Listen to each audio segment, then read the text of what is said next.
Welcome to our channel. இன்றைக்கி நம்ம மத்தி மீன் குழம்பு பார்க்க போகிறோம். கொஞ்சம் டிஃப்ரெண்ட்டாக ஆனால் டேஸ்ட் சூப்பராக இருக்கும். கண்டிப்பாக ஃபுல் வீடியோ பார்த்துட்டு ட்ரை பண்ணிவிட்டு டேஸ்ட் எப்படிங்கிறத கமெண்ட் பண்ணுங்கள்.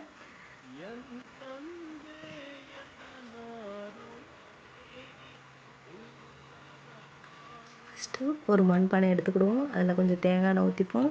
தேங்காய் எண்ணெயோட கொஞ்சமாக சீரகம், மிளகு, கொத்தமல்லி, வெந்தயம் இதை நல்லா வறுத்துக்கோங்க. இதை தான் வந்து மசாலாவாக நம்ம யூஸ் பண்ண போகிறோம். அதனால் நல்லா வறுத்துக்கோங்க.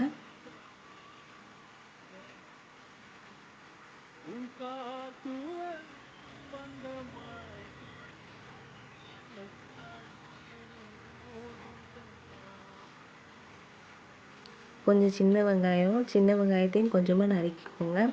சின்ன வெங்காயம் நல்லா பொன்னிறமாக ஆகட்டும். அது நல்லா பொன்னிறமாக ஆகத்தண்டிக்கும். அந்த மசாலாவோட நல்லா வறுத்துக்கோங்க.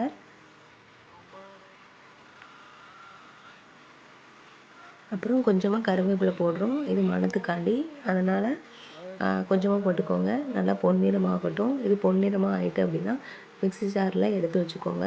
இதை தான் நம்ம வந்து மசாலாவாக யூஸ் பண்ண போகிறோம். மசாலா நல்லா ஆறுனதுக்கப்புறமா கொஞ்சமாக தண்ணி ஊற்றி நல்லா மையாக அரைச்சிக்கோங்க.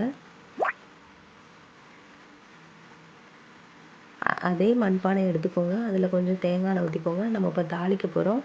எப்பவும் போல் கடுகு, உளுந்து, கருவேப்பிலை அந்த மூணையும் போட்டு நல்லா தாளிச்சிக்கோங்க.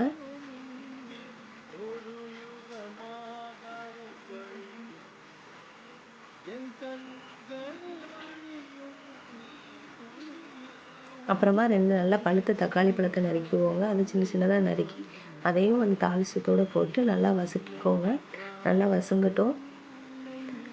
அதே டைமு கொஞ்சமாக இஞ்சி அப்புறம் பூண்டு இதை வந்து நல்லா மையாக பேஸ்ட்டாக அரைச்சிக்கோங்க. தக்காளி நல்லா வதங்கட்டும். நல்லா வதங்கி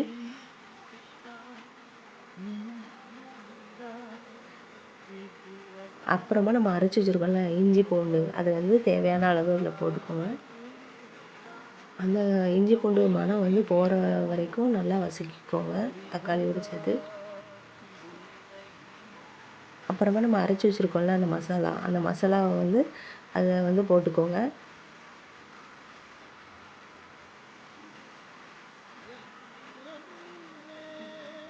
இப்போது நம்ம தேவையான அளவு வந்து கொஞ்சமாக மஞ்சள் பொடி, மிளகாத்தூள்,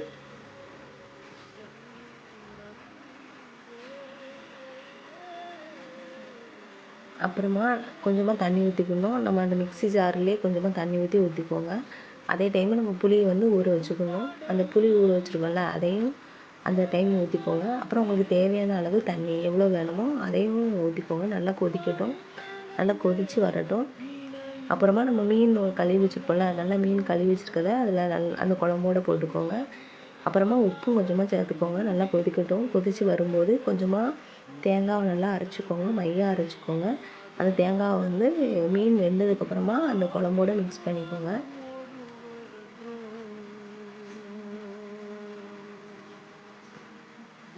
ஒரு 2 நிமிஷம் மூடி வச்சுக்கோங்க. தேங்காய் அரைச்சி ஊற்றுனதுக்கப்புறமா ஒரு 5 நிமிஷம் அப்படியே இருக்கட்டும். சுவையான மீன் குழம்பு வந்து ரெடி. இது வந்து ஒரு 1/2 மணி நேரம் கழிச்சு சாப்பாட்டோட பரிமாறுங்க. டேஸ்ட்டாக இருக்கும். கண்டிப்பாக ஒரு டைம் ட்ரை பண்ணுங்கள். மறக்காமல் லைக் பண்ணுங்கள்.